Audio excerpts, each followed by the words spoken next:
Hello and welcome to Tuesday's edition of Cracking the Cryptic, where today we are going to avert a Sudoku catastrophe, no less. We had an email overnight from 99% Sneaky recommending a puzzle by the constructor Megan 033, who we've never featured. And 99% Sneaky said that this is a complete Sudoku catastrophe and could we attempt the puzzle that 99% Sneaky recommended. Well, we haven't had time to test that one yet, but we may do in due course. But one puzzle that's been recommended to us a lot, which the testers have had a look at, is this one Fog 9. So we are returning to Fog of War Sudoku today to have a look at this puzzle, which I am assured is very good and actually meant to be not too difficult.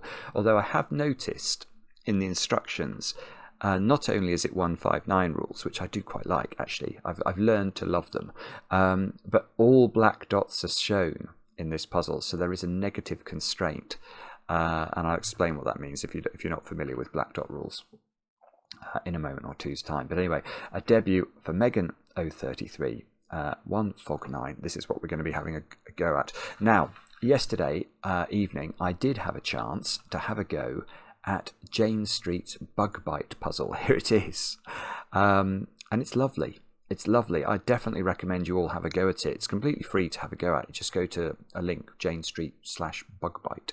And I'll put a link under the video. But if you want to watch me solve that puzzle, that video is on Patreon right now. So do have a look at it. And I hope you enjoy it, but I hope you've had a go at the puzzle first. And then I've got two birthdays to do today. We'll start by wishing Connor a very happy 21st birthday. Big birthday, that one, Connor. Connor's been watching the channel since he was 15 years old. That makes you one of, well, I mean, I think the channel officially existed, I want to say, in around July 2017. So it's not much older than 6 years old. And in those days, we hardly did any videos as well. We only sort of got into our rhythm, so to speak, of 2 videos a day at the start of the first COVID lockdown. So Connor, thank you for watching for all those years. We really appreciate it. I hope you have an enormous slab of chocolate cake today to celebrate your 21st birthday. And then the other birthday is Jeff. Jeff, you've turned 53 today. And I know this because your son Brandon wrote to us and said that the two of you discovered the channel just a year ago, but you do enjoy it. And I think you watch together actually, which is lovely. So Jeff, many happy returns. I hope you have a great birthday today, and chocolate cake, of course. And that's all the news. So why don't we turn our attention to one Fog 9 and see what Megan 033 has in store. These are, well, these are the rules. We've got normal Sudoku rules apply. So we've got to put the digits 1 to 9 once each in every row, in every column, and in every 3x3 box. 159. Each digit in column 1, that's that column, knowledge bomb, indexes the 1 in its row. I.e., if row 3 column 1 was a 4, now I don't want to write 4 in there in case it is a 4, because this is a Fog of War puzzle, and if this digit was a 4, it will clear the fog from the surrounding cells. So let me just write 4 in there. If row 3 column 1 is a 4, then row 3 column 4 is a 1. Yeah, so this is how 159 rules work. If that's a 7, what that's saying is that the 7 in this row is in the 7th, the 1 in this row is in the 7th column. So this is always indexing the 1 in the respective row. It's a weird rule, but once you get the hang of it, it sort of makes sense. And apparently computer programmers can just whiz through these puzzles. It's just incredibly natural for their minds, which I'm always impressed by. But anyway, so this column indexes 1s in the row. This column indexes 5s in their row. So if this square here was an 8, that would be telling you that the 5 in this row is in column 8. So you write 5 there. And this column indexes the 9. So if this square was a 3, that square would be a 9. That's how 159 rules work. So it's only indexing 1s, 5s and 9s, and only in these columns is how it works. The digits in a cage, and we have got a cage visible, the digits in a cage must sum to the number printed in its corner, so that's 9 in this instance. Digits may not repeat within a cage. Okay, that's normal rules. A black dot between cells indicates cell values with a 2-to-1 ratio. Now that's a sort of complicated way of saying that one of the digits will be double the other. So we can actually see a black dot here. So if this was 3, this would be 6, because we need one of the digits to be double the other, and if you put 3 in here, you can't put 1.5 in here. If this is 4, or 4 is more complicated. If this is 4, this is either 2 or 8. And then there's this scream. It says all black dots are shown. Now what does that mean? That is a negative constraint. Well, that means we'll have to look at areas that aren't covered by fog. You can see there is no black dot in these two squares. So imagine that we wrote a 3 in the corner there and a 6 there. Now these are in a 2-to-1 ratio, so they ought to have a black dot because all black dots are shown, but there is no black dot there. So in fact, this could not be, if this is 3, this cannot be 6 is what we're being told. Because if it was 6, there would need to be a black dot, and there isn't one. And then we get the pièce de résistance. The grid is partially covered with fog. Correctly placed digits will clear the fog from the surrounding cells. Now, my own warning. That does not mean that the way to solve fog of war puzzles is to say pick this square and write 1, 2, 3, 4, 5, 6, 7, 8 and 9 in it until you clear the fog. You will clear the fog, but that totally defeats the point of the puzzle. The idea is that we have to use logic to deduce digits and earn our way through the fog. Do have a go. By the way, we are busy at the moment working on a fog of war app, which is not that far away. So if you have a go at this puzzle and you enjoy it, that might be something to look out for in the future.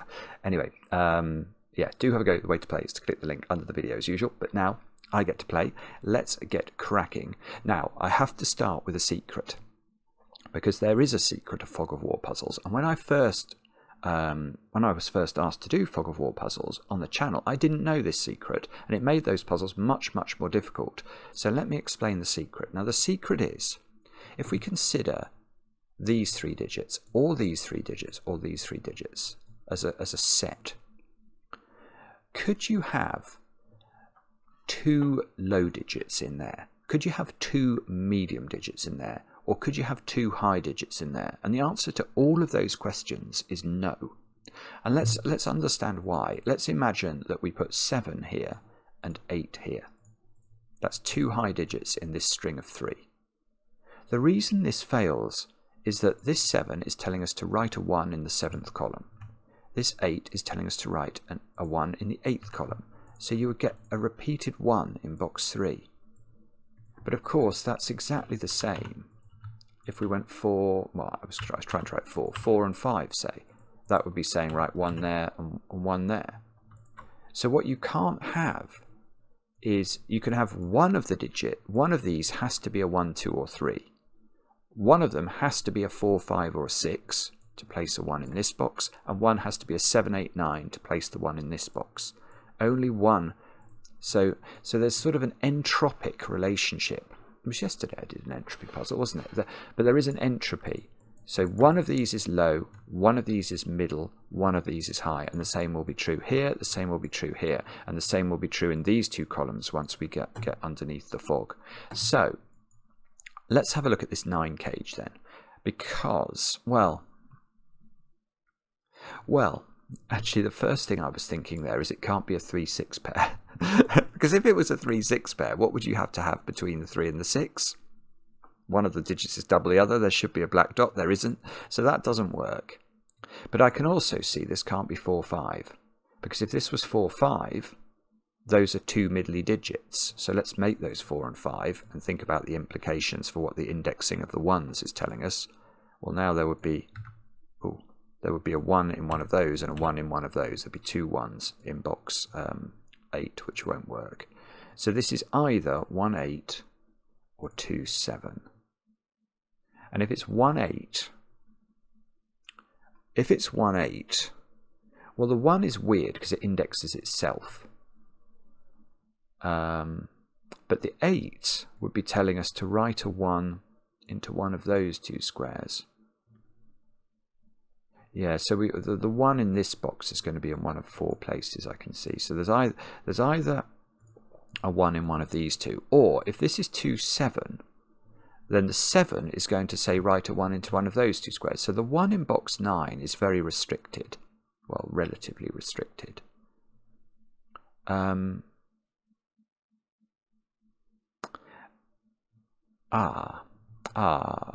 yes, okay. It's not 2, 7. Right, I can get rid of that pencil mark. It's not 2, 7. Because if it was 2, 7, how would... Oh, I've actually got... Right, I now understand how I'm going to get a digit.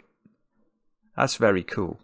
Right, that's very, very cool indeed. And actually, what's cool about it, what I admire about this in terms of construction of the puzzle, is that cage taught me the deduction I needed to understand to get a digit into this column. That's really lovely. It's lovely. So I did some eliminating here, and then I thought about what happened. What would happen if one of these was a 2? And the answer is it's indexing the 1 in its row, isn't it? So if, for example, this square here was a 2, it's saying write 1 in there. Well, if we do that, what should be between those two digits? And the answer is a black dot. And there definitely isn't a black dot. I can't see it underneath the fog. So neither of these can be a 2, which means these are a 1-8 pair. But doesn't that beg a question? Because it begged a question to me, and that question is, okay, but hang on. I have to put a 2 in column 1 somewhere. And wherever I put it, it's indexing a 1 next to it. And therefore there must be a black dot between that 2 and that 1. And there is only one black dot in this column. So I think we're being told that's a 2. And we are. That's absolutely lovely. That is lovely. Right, hang on. Let me just think about these for a moment or two, though, because... Right, we've got a low digit in the form of 1, and we've got a high digit in the form of 8. So this digit must be from the other entropic set. So that must be a 4, 5, or a 6, indexing a 1 into one of those squares, I think.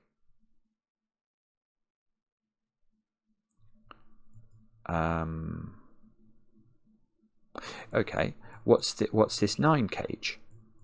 This 9k, we've already learnt from this 9 cage that 3, 6 is not a valid way to fill a 9 cage unless there was a black dot in the middle of the domino, which there isn't. So this can't be 1, 8, can't be 2, 7, can't be 3, 6, it's 4, 5. And one thing I know about black dots is they have a very restricted, well, a relatively restricted range of digits you can put on them.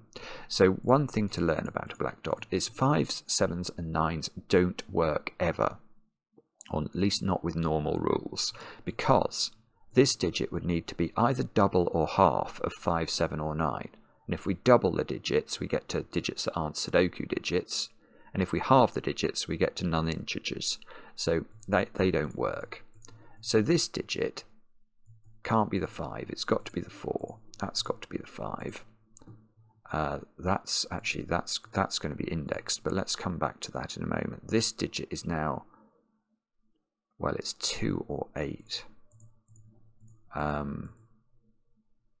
black dot rule.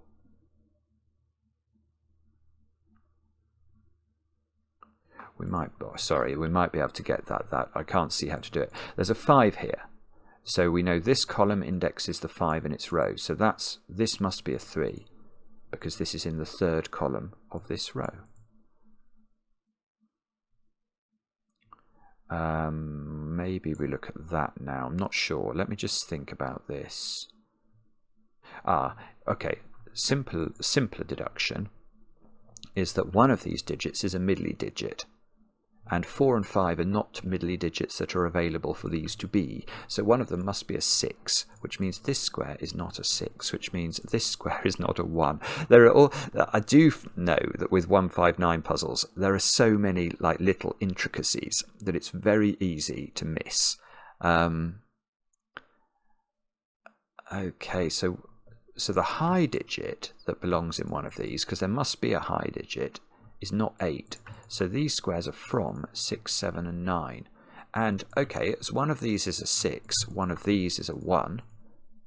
And as one of these is 7 or 9, ooh, that's a bit of horror. That's a slightly more horrible pencil mark.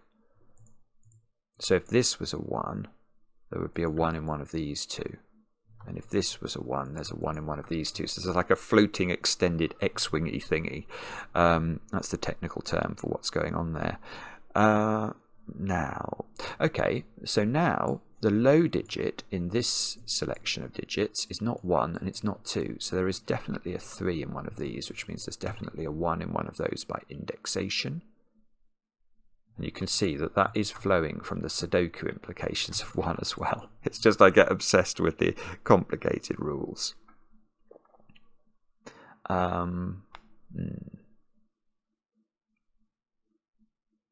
Okay, so perhaps what we do now is think about these cells. I mean, this... So okay, there's no 3-6 pair that's available on these dominoes. So the only digits we're using is a 1, 2, 4 and 8. 3-6 won't work because neither of these can be 3-6. So that's not 1, 2. That's this isn't 1, 2 or 4. This is 8 apparently. So this has to be 4 and this can't be 2, so that has to also be 8. So 8 is in one of these squares by our fair weather friends, Sudoku. Oh, no, it's much more straightforward. Right, look at this black dot. There's a 1 on it. So it must be a 1, 2 pair. And okay, and this can't be a 2. Because there's no black dot vertically, so this has to be the 1, this has to be the 2, that has to be a 6 by mathematics, this 1 needs indexing, so that's got to be a 4.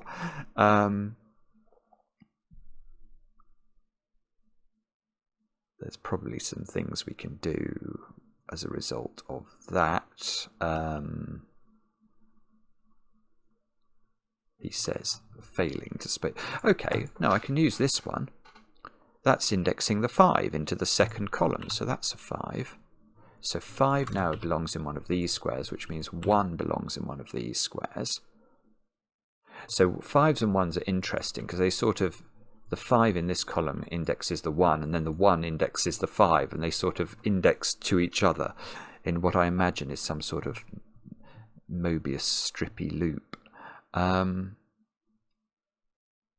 What about that 11 cage? Do we know what that is? This digit is probably, well, it's 2, 3, 7 or 9 I think, and it's not 9. Actually it's not 9 or 7 because 2 and 4 can't go here, so this is quite a low digit. Oh no, it actually is a 2.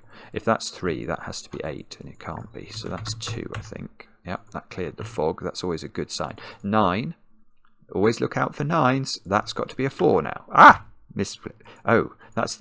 Okay. That's 3 in the corner. That's 3 in the spotlight, losing its religion. Oh, this is going...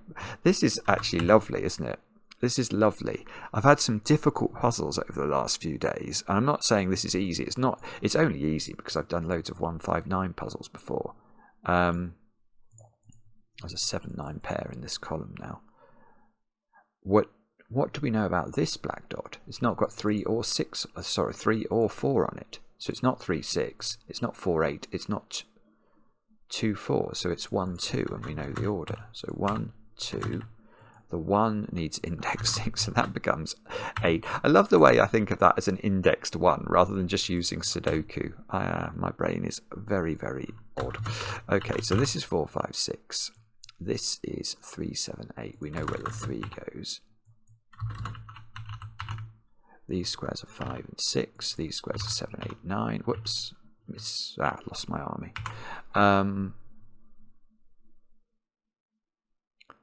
And the result of this is something. Let's go for Sudoku. And get rid of 4 from here. Oh, I was going to look at this 7, 9 pair, wasn't I? So these digits at the top are 2, 6, and 8, which are all black dottable digits. But none of them are indexed digits. Right, so what have I missed here by way of indexation? It's either, oh, that can't be 8, because that's a 4. So that's 7 or 9, indexing the 9, isn't it? So if this, so this can't be the 9 anymore, because that would need to be an 8. Okay, sorry. No, that's 7, 8 is just the natural consequence of there being a 5 in one of those squares. Oh dear, are we about to get stuck? We might be. Let's try. That's no longer a 4, look. Oh yeah, I haven't been thinking about the entropic sets very much. Maybe that's where we should focus our attention next. Oh dear, dear. Come on. Okay, what are those digits? They are 1, 4, 7, 9.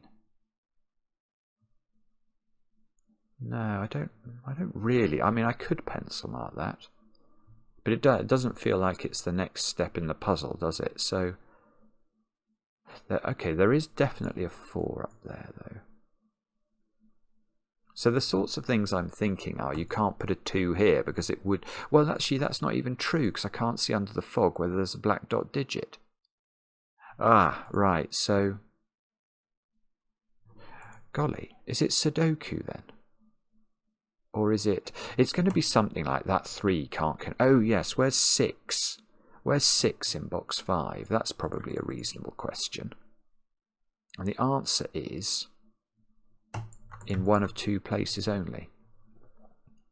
One of which is indexing... One of which is indexing the 5. So if... Okay, so perhaps that's a way of thinking about this box. Where is 5 in the box? Now, if this is not a 6, the 6 goes here. But we know one of these digits is a middly digit, and it wouldn't then be able to be 4 or 6, so it would be 5. So the 5 is either in one of those 2 squares, or if this is a 6 and is the middly digit in this set of 3, that's indexing a 5 in there. So the 5 is in one of 3 places. And that is the most marginal improvement on what I could have got from Sudoku, which would have allowed this to be 5, and then that would have been 6. Why can't that be 6? Oh, because of the black dot. Yeah, that's fair. That is fair. Ah, all right. That can't be 4, because there's no black dot between those 2 digits. So that's 4. Which means that that's indexing 5, so that's 6. Okay, so this is no longer 6 by Sudoku, so this is 6, which means, oh, it's not. Okay, it is clearing fog a bit. That 6 is indexing a 5. Obviously, that's now a 6. That might be good. So now we can index the 1. We now know these are not 1s, don't we? So the 1 is in one of these, depending on whether this is 7 or 9. Okay, but look, in this row, we haven't placed 1, 2, and 3. So this is a 1, 2, 3 triple. It's chocolate teapotting itself, unfortunately. Yeah, it really is. That is a total chocolate teapot. And I can hear Maverick has just taken off. So we're about to get buzzed by Maverick. These are 2, 7, and 9. Oh, where's 2? We can get that straight away. These are 7 and 9. 7 and 9 are not black dottable, so we can't do anything clever with that. We can do something... Well, it's not that clever, but that can't be 8 anymore, can it? Because there's no black dot. So that's 7, that's 8, that's 7, that's 9. And we're going to get strings of digits at the top when we pencil mark these. This is 4, 5, and 6. Oh, we know where the 9 is, so that's 5. Sorry if that's been available for ages. I've only just seen it. And okay, so these are 7, 8, and 9. And this digit, well, the only black dot digit from 7, 8, and 9 that works is 8. So that's 8, that's 4, that's 6. We can tidy up. Oh, we've got a 7, 9 pair here. That might be useful. 4 can't go next to 2 here because there's no black dot. So this is 3, this is 1, this is 2. And we haven't put 1, 6, and 8 into column 9. So all of which are black dottable digits. So look, so that could be a 2. It can't be a 6 because this would be a 3. And it can't be 8 because this would be a 4. So this is a 1, 2 pair, which is lovely because that's also going to do some indexing of 9s. So the 1 is telling us the 9 lives right over there. This becomes a 3, 5 pair. The 2 gives us an 8 in this square now. And oh, with that being a 9, yeah, we're going to get all sorts of things tidied up. 9, 7, 9, 7. These, we've got a snooker maximum. How appropriate. Well done. Was it Keelan who wrote what? Yeah, I think it was. No, Kyron Wilson. Kyron Wilson won the World Championship last night. Very, very impressive. And there we go. Now this can't be 7 because it's on a dot. This can't be 6 because that can't be a 3. So that's a 2. That's a 6. 6 can't go next to 3 in the corner because there should be a black dot. So we have to put 5 in the corner this time. But now we can index. So that's got to be a 1. That's got to be a 1.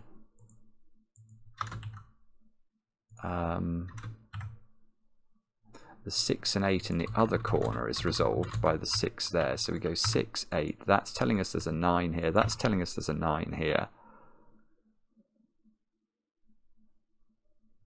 That 8's telling us that's 7. This is, I think we're finishing. It might be famous last words, but all of a sudden it does seem to be getting a little bit easier, doesn't it? We've got 3, 4, and 7 to place here. I can see there's a bit of a restriction. That can't be 4 because there's no black dot. That can't be 3 because of Sudoku. That's a 5. That is undeniable. So this has got to be 8. This has got to be 5, indexing itself. And all of our pink lines are now finished. So it's either negative constraint or straightforward Sudoku from here on out. And the black dot as well. We can use that. So that's 2. That's 4. That's 4. That's 7. That's 3. That's 4. That's 7. This is 7. This is 3. And if we haven't made an error, that's 6. That's lovely, isn't it? Let's just have a quick stare to see if there's any. Actually, I'm going to click tick. Yes, we've solved it. 600 people have solved that. Wow. I'm not surprised. Fog of War is so popular with good reason. I love Fog of War puzzles. I know some people don't like them for some reason, but I think the way it makes you focus on the grid, and here it was really cool. The giving the whole of column 1 and then having only one black dot is beautiful. That is a beautiful idea. And I really admired the way it was we were led to it as well. It's just a really good puzzle. A really good puzzle. So Megan 033, thank you for creating that. I enjoyed it mightily. Take a bow and relish what I hope will be a number of kind comments coming in your direction. And we'll be back later with another edition of Cracking the Cryptic.